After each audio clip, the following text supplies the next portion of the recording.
हिंदवी स्वराज्याचे सरसंस्थापक छत्रपती शिवरायांना मानाचा मुजरा करतो। भारतीय राज्यघटनेचे शिल्पकार भारतरत्न डॉक्टर बाबासाहेब आंबेडकर यांना मानवंदना अर्पित करतो।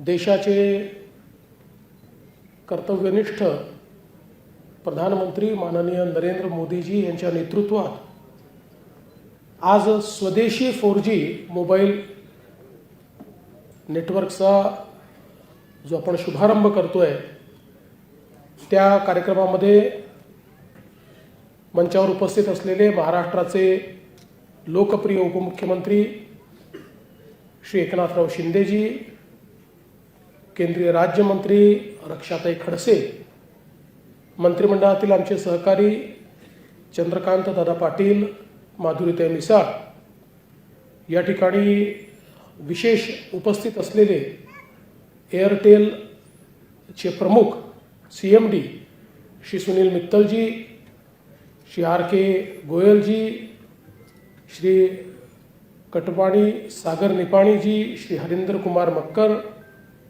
श्री हेमंत रासने, श्री बापू शिवतरे, बापूसाहेब पठारे, योगेश टिळेकर, अमित गोरखे, जगदीश मुळीक, धीरज घाटे, उपस्थित सर्व मान्यवर आणि उपस्थित सर्व माझ्या भगिनी आणि बंधूंनो, आज ही अतिशय आनंदाची गोष्ट आहे की BSNLच्या नवीन 92,633 टावर्सचं उद्घाटन माननीय प्रधानमंत्री महोदयांच्या हस्ते होत आहे।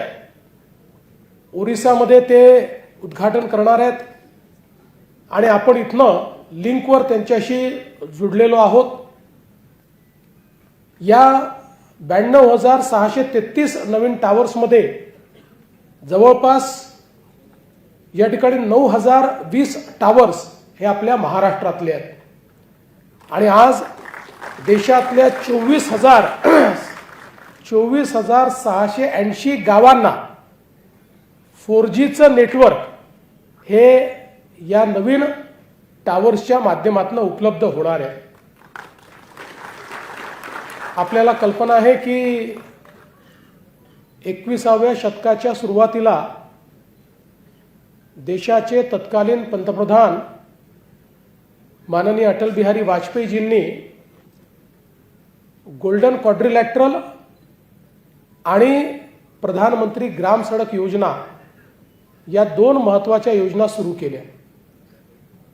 त्यावेळी अटल बिहारी वाजपेयीजी असं म्हणाले होते की आपल्या भारताला विकसित करायचं असेल तर कम्युनिकेशन हे महत्त्वाचं आहे आणि त्या दृष्टीने भारताला पूर्व पश्चिम उत्तर दक्षिण तर जोडावंच लागेल, पण त्यासोबत प्रत्येक गावापर्यंत रस्ता न्यावा लागेल।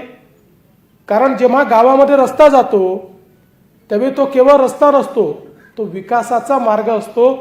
कारण त्या रस्त्याने शिक्षण आणि आरोग्य हे गावामध्ये पोहोचतं, त्याच रस्त्याने गावातला भाजीपाला, दूध, अन्नधान्य हे शहरापर्यंत किंवा मार्केटपर्यंत पोहोचतं।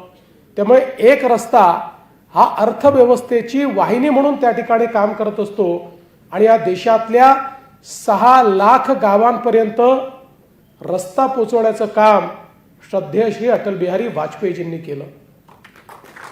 21व्या शतकामध्ये कम्युनिकेशन टेक्नॉलॉजी प्रचंड मोठ्या प्रमाणात बदलली आणि आपल्या लक्षात आलं की केवळ रस्ता नाही, आता विकासाकरता कनेक्टिव्हिटी महत्त्वाची आहे। जोपर्यंत मोबाईल कनेक्टिव्हिटी, इंटरनेट हे गावामध्ये पोचत नाही तोपर्यंत 21व्या शतकाचा विकास आपण गावापर्यंत नेऊ शकत नाही।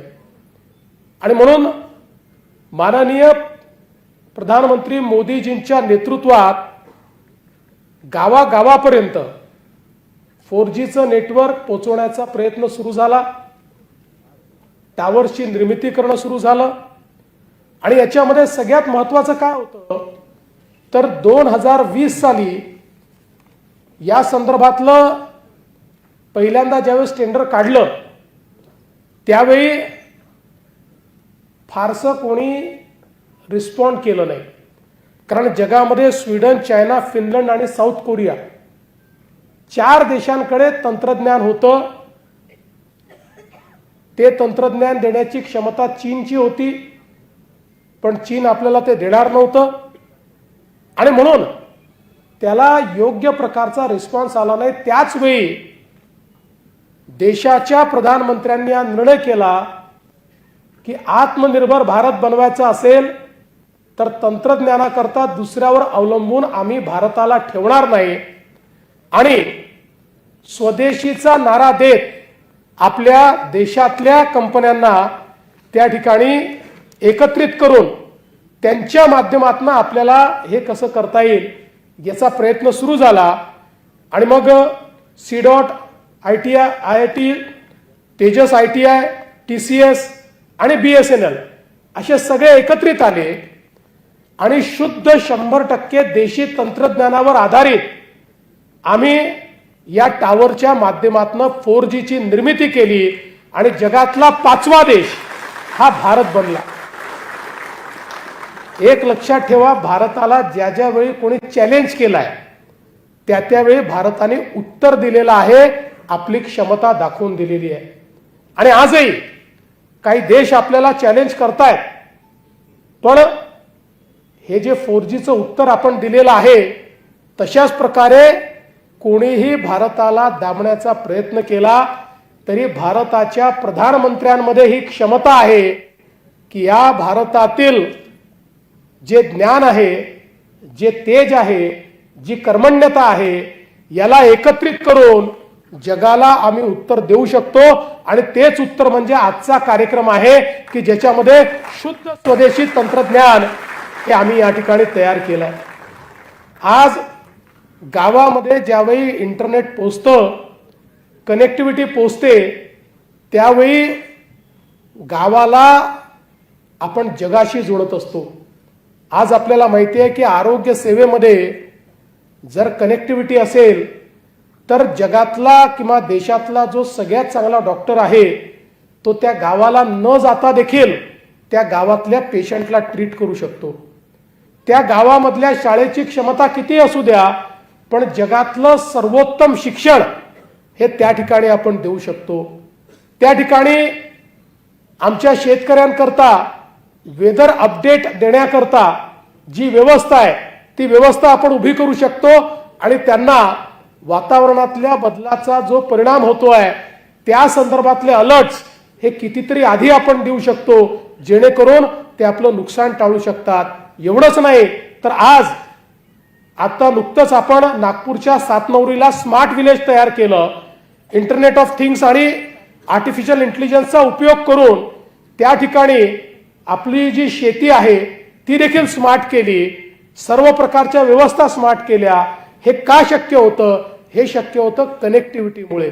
शेतकऱ्याच्या जीवनामध्ये जर परिणामकारक बदल करायचा असेल तरी देखील कनेक्टिव्हिटी हवी, उद्योग आणायचा असेल तरी देखील कनेक्टिव्हिटी हवी, मार्केट ऍक्सेस हवा असेल तरी देखील कनेक्टिव्हिटी हवी. त्यामुळे एक कनेक्टिव्हिटी ही संपूर्ण व्यवस्थेला बदलते आणि त्या व्यवस्थेमध्ये पारदर्शिता देखील आणते.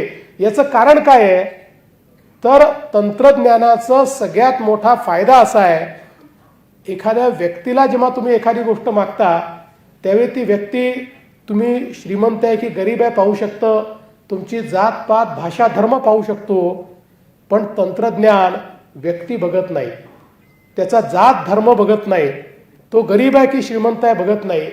तंत्रज्ञान जो पहिले येईल त्याला पहिली सर्व्हिस देतं. त्यामुळे तंत्रज्ञानामध्ये कुठलंही VIP कल्चर नाही, तंत्रज्ञानामध्ये कुठेही वरचा आणि खालचा असा भेद नाही. भेदरहित व्यवस्था म्हणजे तंत्रज्ञान आहे आणि ती भेदरहित व्यवस्था आणि पारदर्शी व्यवस्था ही जर आपल्याला गावापर्यंत पोहोचवायची असेल तर त्याचं एकमेव साधन ही कनेक्टिव्हिटी आहे आणि ती कनेक्टिव्हिटी आज या 4Gच्या माध्यमातून पोहोचते. आणि सगळ्यात महत्वाचं काय आहे तर हे जे टावर्स तयार झालेले आहेत हे 4Gचे टावर्स असले तरी 5Gची स्केलेबिलिटी याच्यामध्ये आहे. कारण मोदीजींनी पहिल्यांदाच सांगितलं 5G असेल किंवा त्याच्यानंतरचा 6G असेल याच्यामध्ये भारत जगाच्या मागे राहणार नाही. 4G पर्यंत जगाने तंत्रज्ञान आणलं आणि आम्ही मग त्या तंत्रज्ञानासोबत गेलो. आता तंत्रज्ञान आणणारे आम्ही असणार आहोत. त्यामुळे जगाच्या एक पाऊल पुढे आम्हाला जायचंय हे आमच्या प्रधानमंत्री मोदयांनी सांगितलं आणि आज त्याच दिशेने आपला देश चाललेला आहे. आणि म्हणून आज हे जी वेगवेगळी क्षेत्र आहेत या क्षेत्रांमध्ये एक मोठा परिणाम होताना आपल्याला पाहायला मिळतोय. महाराष्ट्रामध्ये आपल्या सरकारने निर्णय घेतला, ज्या नागरिकांना वेगवेगळ्या विभागातनं 1100 सेवा आपण देतो, या सगळ्या सेवा आपण ऑनलाईन उपलब्ध करून देतो आणि हळूहळू या सगळ्या सेवा व्हॉट्सॲपवर देखील उपलब्ध करून देतो. कोणालाही सरकारच्या कार्यालयामध्ये जाण्याची आवश्यकताच पडू नये. लोकांना आपल्या मोबाईलवरनं सगळ्या सेवा घेता आल्या पाहिजे, ही व्यवस्था आपण उभी करतोय. पण ही व्यवस्था यशस्वी कधी होईल?